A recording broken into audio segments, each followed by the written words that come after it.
Annyeonghaseyo, magandang araw po sa inyo lahat. So i-continue na po natin yung pagsagot dito sa mga EPS topic related na mga questions dito sa book 1. So chapter 22 na po tayo. Simulan po natin sa reading part. So basahin natin yung instruction. Sabi po dyan, 다음 밑줄 친 부분이 맞는 문장을 고르십시오. So again, yung meaning lang po niyan is piliin yung sentence na tama yung part na nakamarka ng underline sa mga sumusunod. Pipiliin lang natin yung sentence na may tama na naka-underline. So translate po natin itong lahat. So number 1, 기숙사에 살니까 변해요. Okay, so yung naka-underline po dyan is 살니까. Salnika. So, yung tinitest po sa atin dito is yung paggamit kay unika and nika. So, yung paggamit kay unika saka kay nika. So, saan ba ginagamit ito? So, ina-attach po ito sa mga verbs or adjective stem kapag nag-i-state ka ng reason. So sa English, para po itong because. Sa Tagalog, dahil. So yun po yung meaning niya. So si unika, ginagamit po ito kapag yung stem ay nag-end sa consonants maliban sa L. So consonants except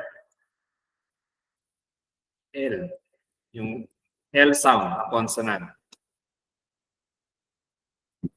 Sinika naman po, ginagamit kapag yung stem ay nag-end sa vowel or sa consonant na L. So yun siya. So tingnan natin tong number 1. So burahin po muna natin yan. So yung stem po natin dito is salda. Salda. Meaning po niyan is to live. Tira. Katira o tumitira. Siyempre, kunin mo muna yung stem. Tanggalin mo si ta. Yung stem natin is sal. Sal. So, tingnan natin yung last letter ng stem. So, kapag yung last letter ng stem, again, is vowel or consonant na L, ang idadagdag daw is nika. Ganyan. Pero hindi po dyan natatapos yan. Since ito pong L na consonant na ito, kailangan mo yang burahin kapag yung conjugation mo is nag-i-start sa N, sa P, or sa S. So, kailangan mo yang tanggalin. So, buburahin po dapat natin yan. Ayan. So, dapat yung tama is sa-ni-ka. Sa-ni-ka. So, mali po yung pagkaka-conjugate o pagkakagamit kay nika, kaya etis po yung number 1.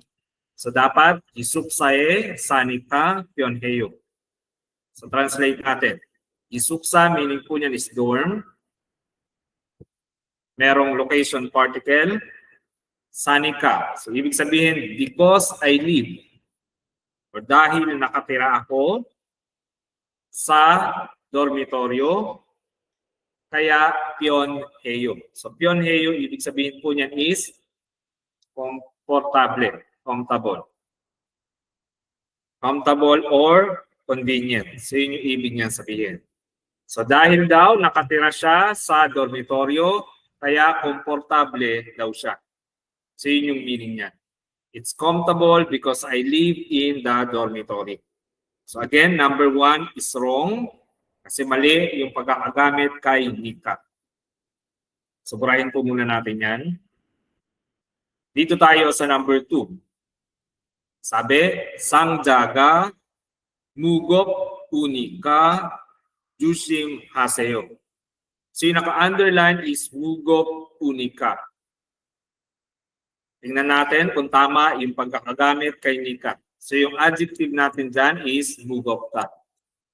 무겁다. Meaning, heavy, mabigat. Siyempre, kunin mo muna yung stem. So, yung stem natin is mugo. So, check mo yung last letter ng stem. So, yung last letter ng stem is consonant na P. And irregular po itong adjective na ito, kaya kailangan po muna natin i-apply yung irregularity niya. So, yung rule niya, tanggalin mo muna si P, remove P, add U. So, magdadagdag ka ng syllable na U. And then, saka mo pa lang pwedeng ikabit si Nika. Ayan. So, ito po yung tama. Mugo unika. Mugo unika. So, since mali, yung naka-underline sa number 2, kaya etis din po iyan. So, dapat, sangjaga, mugo unika, jushim haseyo. So, translate po natin. So, sangja, ibig sabihin po niyan is box, kahon. Merong subject particle. Mugo unika, ibig sabihin, dahil mabigat or because it is heavy, jushim haseyo. Jushim haseyo, ibig sabihin po niyan is please take care. So mag-ingat ka. No? So yun yung sabi niya. So mag-ingat ka dahil mabigat yung box. Please take care because the box is heavy. So yun po yung translation ng sentence na iyan. So again, mali yung pagkakagamit kay Nika, kaya X po yan. Dito naman po tayo sa number 3. Tingnan natin kung tama yung naka-underline po dito. Sukurahin po muna natin yung iba. Number 3. Sabi, umagul 드드니까 기분이 좋아요. So yung naka-underline is 드드니까. Tama kaya yan? So ano ba yung root word natin dyan? So yung root word po natin dyan is 듣다. Meaning to hear or to listen. To hear or to listen. So, syempre kunin natin yung stem, no, para madikit natin si unika or nika. So yung stem natin is dut. So itong stem po na ito, itong verb po na ito is irregular din po. So bago tayo magkabit ng kung ano-ano, i-apply po muna natin yung irregularity niya. So yung rule na po is tatanggalin mo muna yung last letter na T, T sound. And then, palitan mo ng L. So remove T, change it to L. And then, saka mo palang idadagdag si unika. So unika yung idadagdag mo kasi yung last letter ng stem mo is a consonant. So ganito po dapat. Durunika. Durunika.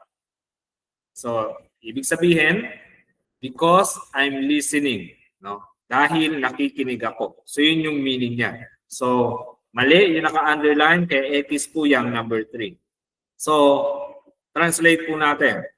Umak. Umak, ibig sabihin po niyan is music with object particle. Kibuni, juwayo, ibig sabihin feeling good. Maganda yung pakiramdam or feelings. So, ibig sabihin po ng sentence na yan, because I'm listening to music, I am feeling good. Sa Tagalog, maganda yung pakiramdam ko kasi nakikinig ako ng musika. So, yun po yung translation sana ng number 3.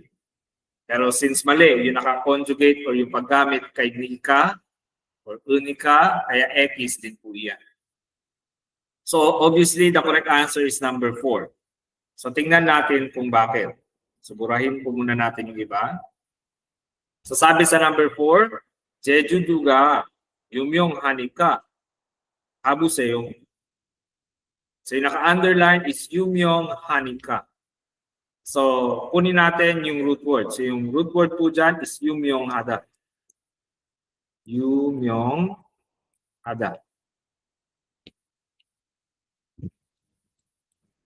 유명하다. So, 유명하다, ibig sabihin po niyan is to be famous. Sikat. So, stem natin is 유명하. yung A. Check mo yung last letter ng stem. Ano ba yung last letter? Vowel na A.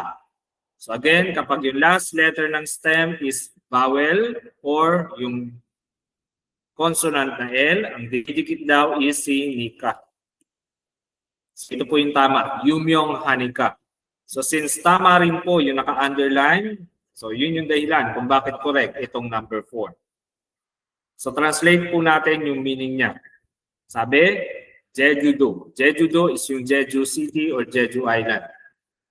Yung bukod na isla sa South Korea. Merong subject particle. So Yumyong Hanika, ibig sabihin because it is famous. Dahil sikat sa Tagalog. Habuseo, ibig sabihin, please try to go or please go. Yun yung ibig sabihin niya. So, sabi, please try going to Jeju Island because it is famous. Sa Tagalog, dahil sikat yung Jeju Island, try mong pumunta. So, yun po ang translation niya. So again, tama yung pagkakagamit kay Nika, kaya number 4 is the correct answer. So make sure na pakitake note yung mga vocabulary and yung mga irregularity na na-discuss po natin. Malaking tulong po yan sa inyo sa exam. So next po tayo. Dito naman tayo sa number 2. So yung instruction is 인간을 들어갈 가장 알맞은 것을 고르십시오. So kita mo yung term na binkan, automatic na po yan, let's fill in the blanks. So yung translation kasi ng instruction po na ito in Tagalog, piliin yung pinakatamang ipapasok sa blank. So yun yung ibig niyang sabihin. So fill in the blank sa English. So basahin natin tong sentence sa number 3. Sabi, 아침부터 열이 났습니다. 그래서 약국에 가서 블랑을 샀습니다. Translate po natin. So, 아침, ibig sabihin po niyan is morning. Merong buto. So yung buto, ibig sabihin po niyan is from. Simula or since. 열이 났습니다. 열이 났습니다, ibig sabihin po niyan is nilagnat sa Tagalog. No? Nilagnat. Naka-past tense. No? So sa English, parang had fever. So, ibig niya sabihin, nilalagnat daw siya simula nung umaga. O nilagnat daw siya simula nung umaga. Tuloy natin. Kureso. So, kureso, so or therefore sa English. Sa Tagalog, kaya naman. Yakguk, pharmacy, butika. Merong which is a location particle. Kaso. So, yung verb po natin dyan is kada, meaning to go. Meron lang po nakadikit na so. So, parang from aso po yan. No? Aso meaning and then. Meaning may sequence ng action na tinutukoy. So, sabi niya, kaya naman, pumunta ako sa butika. I went to the pharmacy and then blank 샀습니다. 샀습니다, past tense po yan ng to buy. Ibig sabihin, bought. Meron siyang binili. Ito pong rule, object marking particle lang po yan. So sabi niya, again, kaya naman pumunta siya sa butika and then bumili siya ng blank. So kapag nilagnat ka, uminit ka, ano ba yung bibilhin mong gamot? So yun yung answer na hahanapin natin dito. So ano ba yon? So burahin po muna natin. Translate po natin isa-isa. So ito. Number 1, jisaje. Jisaje. So jisaje, ito po yung anti-diarrhea. Para mas madali yung matandaan, diatabs, no? Diatabs po ito. Jisaje, diatabs. No, yung mga ganon. Anti-diarrhea. Number 2 naman, Suwaje. Suwaje naman is yung digestive medicine. So ito po yung mga gamot kapag hindi ka matunawan. No? So parang Kremil S po ito. Kremil S. Yan. Number 4 naman po, Jintungje. Jintungje, ito naman po yung mga pain reliever. So para mas madaling matandaan, Alaksan.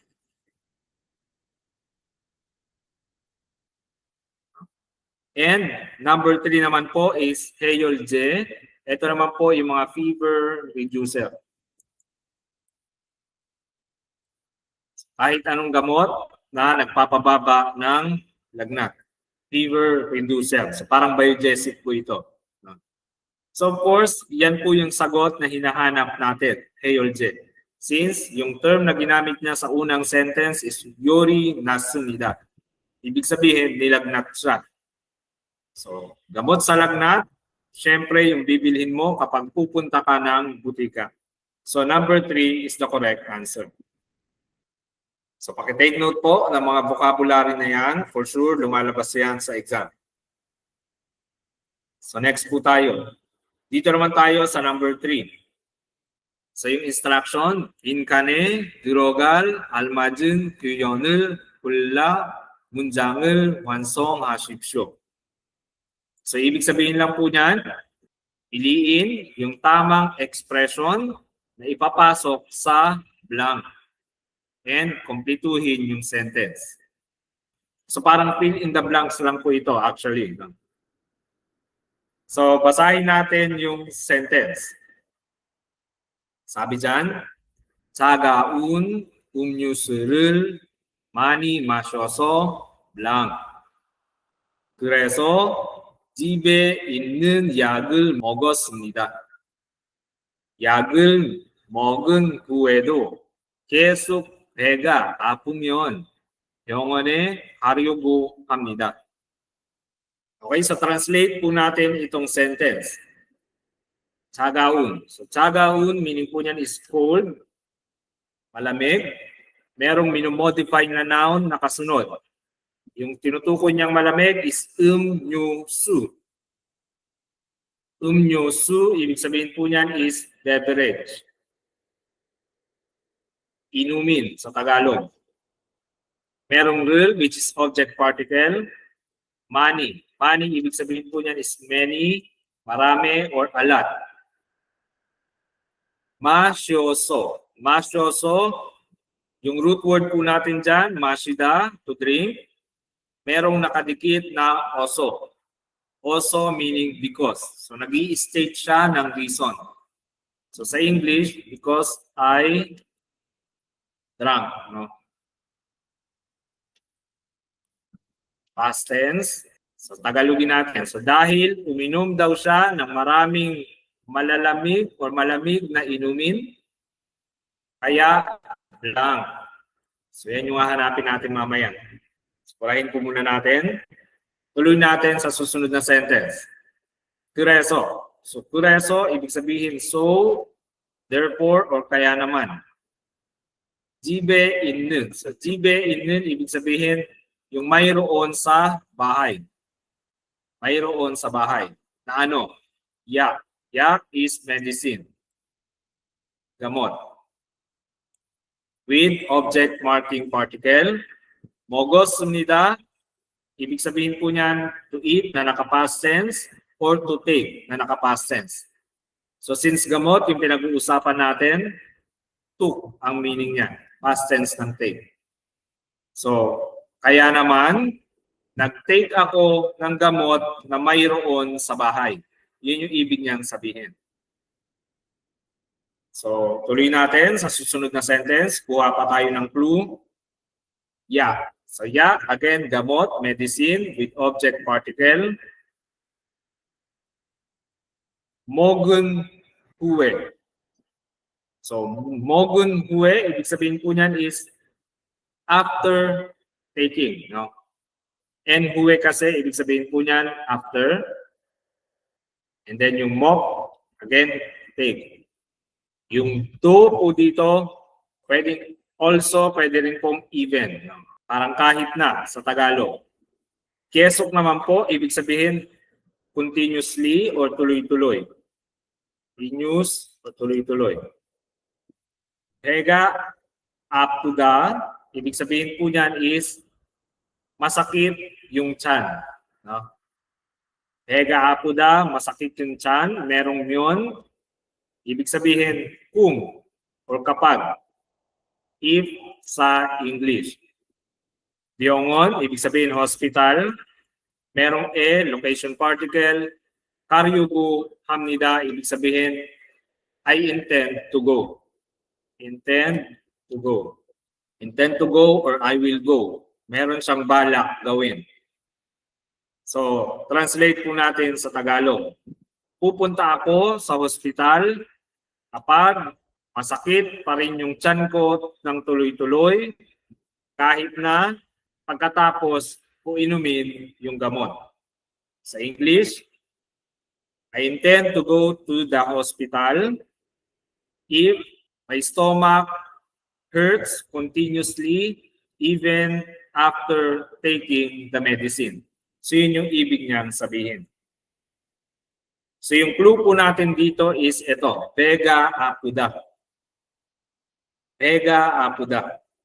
So alin ba dito sa choices yung may kinalaman dyan sa word na iyan? Translate natin yung number 1. Bethari nasumnida. Bethari nasumnida, ibig sabihin po niyan, to have an upset stomach. Naka-past tense lang. So of course, ito na po yung sagot na hinahanap natin. Ito po yung may kinalaman dito sa clue natin na Pega Apuda, masakit yung tiyan. So, ibig sabihin sa first sentence, dahil uminom ng maraming malalamig na inumin, kaya sumakit daw yung tiyan niya. Kaya nagkaroon daw siya ng upset stomach or sumakit daw yung tiyan niya. So, that's the correct answer, number 1. Translate natin tong number 2. Sabi, 기침을 했습니다. So, 기침을 하다, ibig sabihin naman yan is ubo. No? So, naka-past tense lang to. Kaya, cough. No? So, hindi naman pwede yun. Hindi naman yan related dito sa masakit yung tiyan kapag inuubo ka. Kaya, it is po yan. Number 3, sabi, 눈병이 났습니다. 눈병이 났습니다, ibig sabihin po niyan is got eye injury or sickness. Sickness or disease. So, magkaroon ng sakit sa mata, naka-past tense. So, hindi naman din related yan kapag masakit yung tiyan mo. No? So, X yung number 3. So, number 3 naman, sabi, 눈병이 났습니다. So, ibig sabihin po niyan is got eye sickness or disease. Nagkaroon ng sakit sa mata. So, hindi naman related yan kapag masakit yung tiyan, kaya etis po yan. Number 4, 다리를 다쳤습니다. Ibig sabihin, nasaktan or na-injury yung leg, yung binti. So, na-injury daw yung binti niya. So, etis din po yan, wala yung kinalaman sa pag-inom ng malamig and sa pagsakit ng tiyan. And number 4 is incorrect. Again, correct answer is number 1. So, paki-take note po ulit ng mga vocabulary na na-discuss natin dyan. Dito naman po tayo sa number 4. So, 다음 글을 읽고 내용과 같은 것을 고르십시오. So, again, meaning lang po ulit niyan is basahin yung kasunod na passage or article at piliin yung kahalintulad sa content. Same po yung ibig niyang sabihin. So meron po tayo ditong reseta o resibo sa pharmacy. So pag ganito, dumiretso ka na sa choices, saka mo i-compare doon sa drawing or sa graph kung tama pa yung nasa choices. So number 1, 유지호 씨가 약을 샀습니다. Sabi lang po dyan, si Mr. Yujiho ay bumili ng gamot.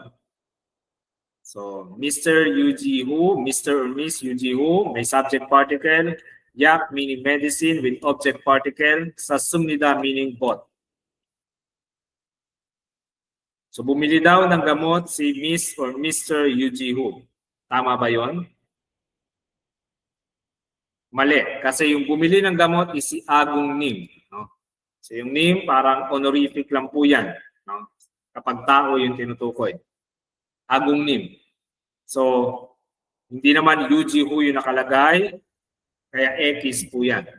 Si Mr. or Miss Yuji Hu is yung yaksa, yung pharmacist. Ibig sabihin, siya yung nagbigay ng gamot kay Agong Nim. So number 1 is incorrect.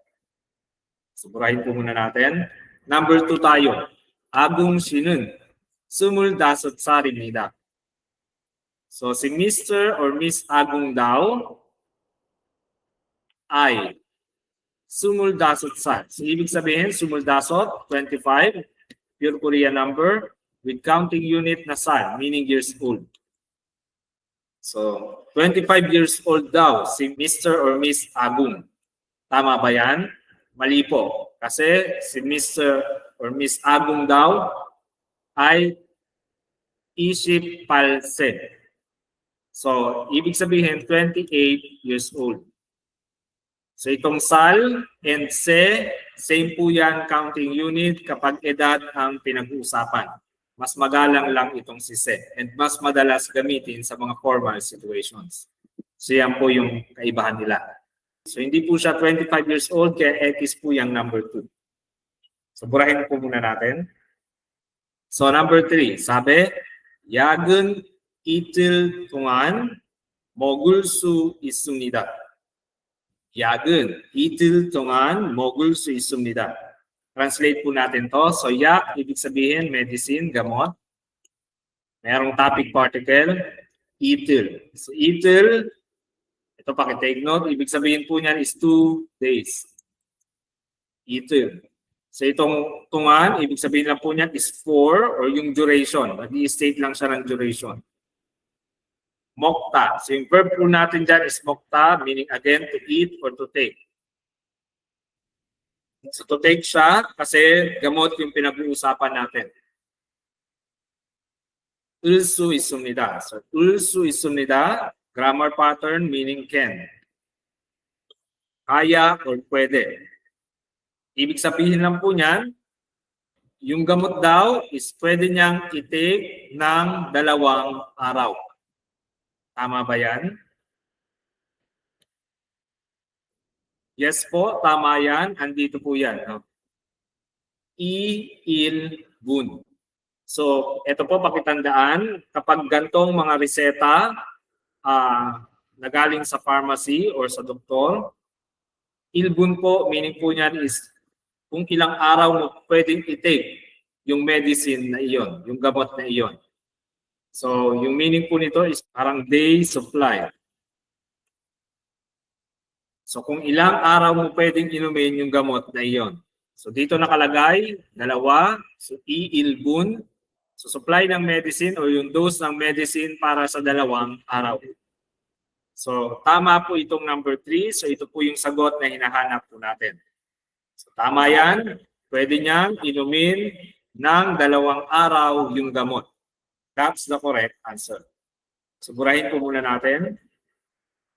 Dito naman tayo sa number 4. Tingnan natin kung bakit siya naging mali. Sabi, 약을 먹고 30분 후에 밥을 먹어야 합니다. So, translate natin. So, yak, again, medicine. Merong object particle. Mokta, ibig sabihin to take, to eat. Merong gu. So, yung gu dito pwedeng end. And then, 30분 후에. So, 30분, alam na natin yan, 30 minutes. Merong huwe, ibig sabihin after. Pagkatapos. 밥을 먹어야 합니다. So, ibig sabihin lang po nito, 밥을 먹다, to eat meal. merong oya hamnida na nakakonjugate yung grammar po natin na meaning must or dapat gawin, necessary gawin. So translate po natin. He must eat meal 30 minutes after taking the medicine. Tama ba yon? So dapat daw siyang kumain ng meal 30 minuto pagkatapos inumin yung gamot. Tama ba yan? So tingnan po natin. Sabi dito, shiksa. So shiksa is meal, no? So sabi, who. So who after. Pagkatapos, yun yung nakabilog, no? So after, samshikbun, ibig sabihin 30 minutes. And then bugyong, ibig sabihin take, no? Take din po yan, no? Dosage, taking, yung pag-inom. Inumin daw 30 minutes after kumain. So, mali po itong number 4. Baliktad yung sinabi niya. And sabi, dapat daw kumain ng meal 30 minutes pagkatapos inumin yung gamot. So, baliktad, no? So, dapat kumain muna siya and then pwede niya lang i-take yung gamot 30 minutes after kumain. So, yun yung dahilan kung bakit mali yung number 4. So, again, correct answer is number 3. So, dito naman po tayo sa number 5. So, basahin po natin itong passage, no, para madagdagan yung vocabulary natin. So, sabi po dyan, 늦은 밤이나 주말에 약을 살 수 있는 약국은 휴일 지킴이 약국 사이트에서 찾을 수 있습니다. So translate po muna natin itong first sentence. So 늦 is late. Meron lang siyang minomodify na noun. Yung pam, ibig sabihin night. Gabi. Ina, ibig sabihin po niyan is 4. Jumal is weekend. Merong time particle. Yak. So again, yak is medicine. Meron lang object particle. And then, salsu innun. Salsu innun, verb po yan na sada, to buy. Merong naka-conjugate na else ita, meaning can. Can buy, no? Can buy. Pwedeng bilhan sa Tagalog. Meron lang po minomodify na noun, yakguk. So yakguk is pharmacy, butika. Pharmacy. Etong Kyuil Jikim Iyakguk. Ayan po kasi yung term in Korean. So in short, parang holiday pharmacy. Holiday pharmacy. So website po kasi yan, no, in Korean. Site, website, online. Merong ESO, which is a location particle. Pwede ring from. Location particle or from. Ito naman, 찾을 수 있습니다. So yung verb po natin dyan, 찾다, meaning to find. Merong el su 있습니다 po ulit, meaning can. Kaya or pwede sa Tagalog. So translate natin sa Tagalog. So pwede kang makahanap sa holiday pharmacy site ng mga butikang pwedeng bilhan ng gamot sa oras ng gabi, late night, or sa weekend. So yun yung ibig sabihin ng first sentence. So again, pwede kang makahanap sa holiday pharmacy site ng mga butikang pwedeng bilhan ng gamot sa oras ng gabi or weekend.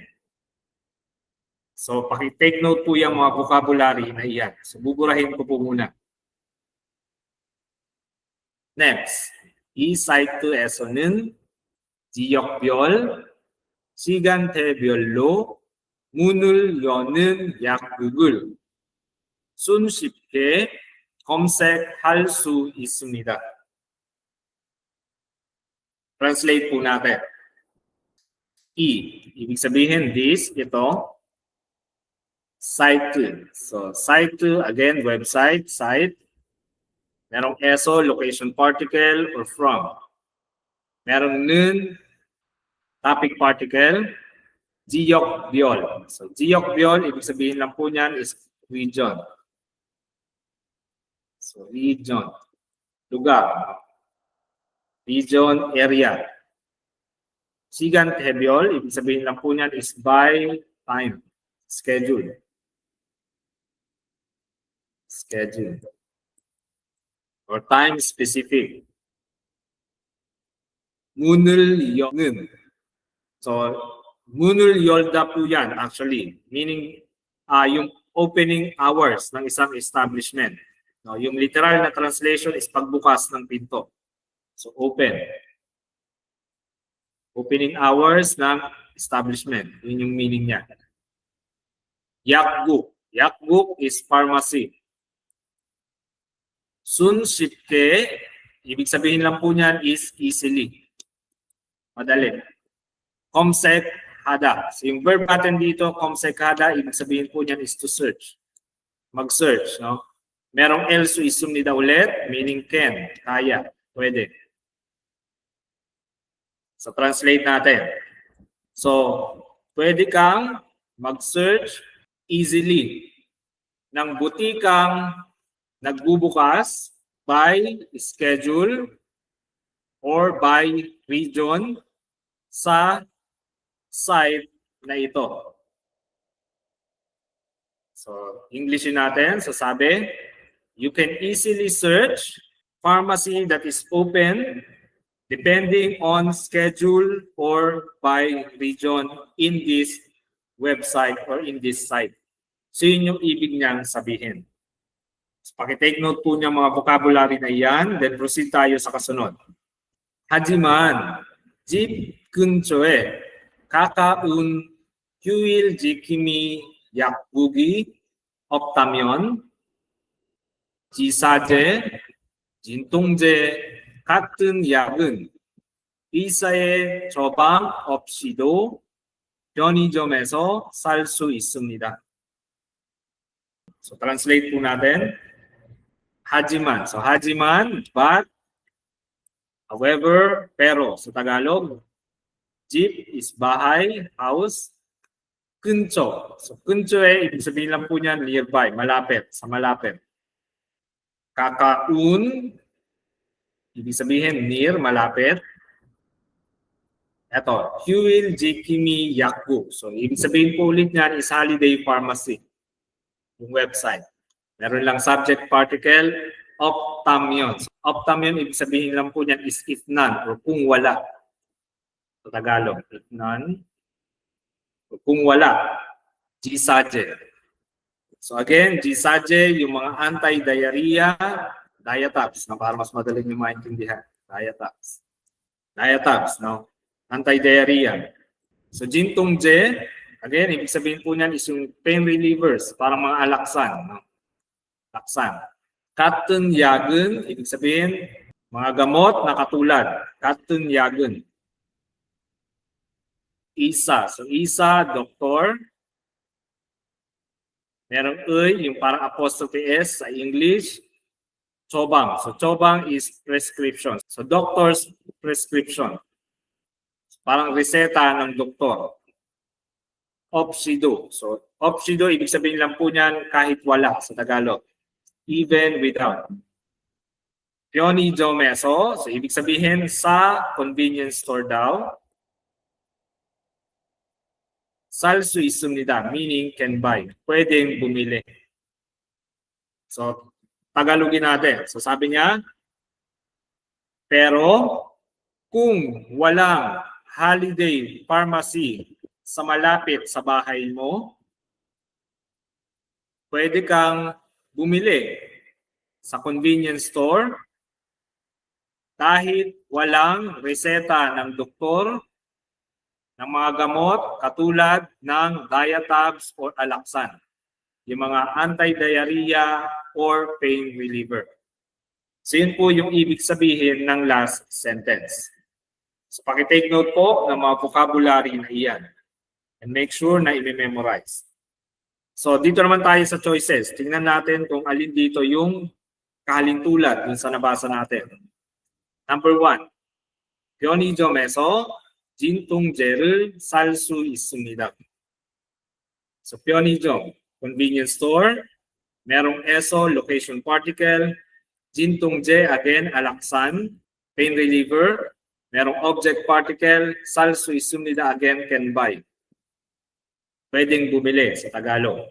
So ibig sabihin ng sentence na ito, pwede daw bumili ng mga pain reliever sa convenience store. Tama ba yan? Hanapin mo na agad, nasan ba yung 진통제? So, nandito yan, sa last sentence. So, malamang, dyan mo ma-check kung tama itong sentence na ito. Sabi po dyan sa last sentence, pwede daw bumili sa convenience store kahit walang reseta ng doktor ng mga gamot katulad ng Alaxan or pain reliever. Ayan. At saka, Jisaje, yung mga Diatabs, anti-diarrhea.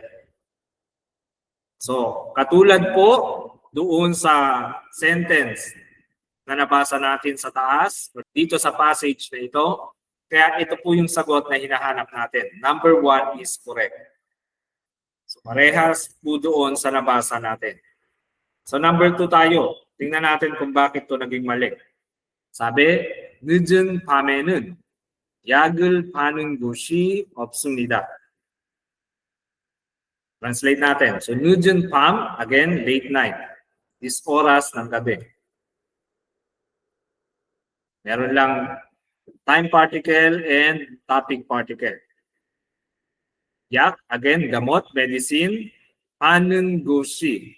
So, 파는 곳이, ibig sabihin, lugar na nagtitinda. Opsumida, ibig sabihin, none or wala. Tagalogin natin. So, wala daw lugar na nagtitinda ng gamot kapag this oras na ng gabi. Tama ba yan? Mali, no? Kasi nga, sabi sa first sentence, andun si 늦은 밤. So, dun mo yan ma-check kung tama ba yan. Sabi dito, pwede kang hahanap sa holiday pharmacy site ng mga butikang pwedeng bilhan ng gamot kapag this oras ng gabi or weekend. So meaning merong nagtitinda. No? So mali po itong number 2. Aliwas doon sa sentence na nabasa natin sa paragraph. Number 3, tingnan natin kung bakit ito mali. Sabi, 지사제를 사려면 처방전이 있어야 합니다. 지사제. So 지사제 is Diatabs, no? Yung mga anti-diarrhea. So andito yan sa last sentence. So malamang dyan mo ma-check kung tama ba itong sentence na ito. Meron lang object particle, sarium yun. So ibig sabihin lang po niyan is if you intend to buy or kung balak mong bumili ng Diatabs or anti-diarrhea ng mga medicine, 처방전. So 처방전 is prescription, reseta. 있어야 합니다. So 있어야 합니다, ibig sabihin must have. Dapat meron sa Tagalog. So dapat daw meron kang reseta kung balak mong bumili ng Diatabs. Tama ba yon? Tingnan natin dito sa last sentence ulit. Sabi ulit, pwede kang bumili sa convenience store kahit na walang reseta ng doktor ng mga gamot katulad ng Alaxan or Diatabs. So ibig sabihin, hindi mo na kailangan ng reseta ng doktor. So X itong number 3. Yun yung dahilan kung bakit siya naging mali. Number 4. Sabi, 유일지킴이 약국은 Jumareman Munul-Yomnida. So translate natin. Sabi niya, yung holiday pharmacy daw, nagbubukas lang ng weekend. So naka-open lang daw ng weekend yung holiday pharmacy. Tama ba yan? So wala pong sinabing ganyan sa passage, no? So sabi nga sa first sentence, pwede kang makahanap sa holiday pharmacy site ng mga butikang bukas o nagtitinda ng gamot ng weekend or late night. No? So walang nakasabi na nakasarado sila ng weekdays. Sabi pa nga, late night. So ibig sabihin, araw-araw to. So tuwing gabi, available din sila. So ibig sabihin, 24/7 itong holiday pharmacy site na ito. Kaya po naging mali yung number 4. So again, correct answer po is number 1.